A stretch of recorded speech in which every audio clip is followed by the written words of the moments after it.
Новые хрустальные звездочки зажглись во Владикавказе. На сцене Горского агроуниверситета состоялся региональный этап всероссийского конкурса «Хрустальные звездочки-2015». В нем приняли участие дети сотрудников правоохранительных органов. С каждым годом популярность конкурса растет. 40 участников в возрасте от 7 до 16 лет соревнуются в 3 номинациях – исполнительское мастерство, хореография и вокал. Многие из них выступают впервые. Юная Анастасия Амбалова участвует в состязаниях второй раз. Говорит, что уже привыкла к сцене и надеется только на победу.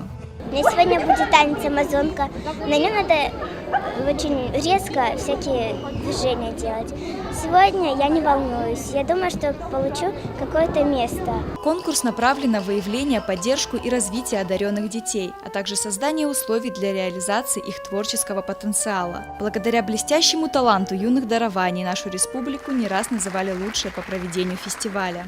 Мы вышли на совершенно новый уровень, потому что вы знаете, что Северная Осетия в числе призеров ежегодно бывает. 2 раза мы стали обладателями гран-при. Им интересен азарт наш, самобытность наша.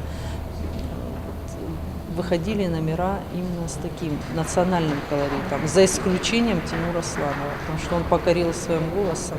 Фестиваль дает конкурсантам путевку в большое искусство. Его участники уже сегодня выступают с сольными концертами на крупнейших сценах России. Ангелина Васильева, Михаил Безуглов, Осетия ТВ.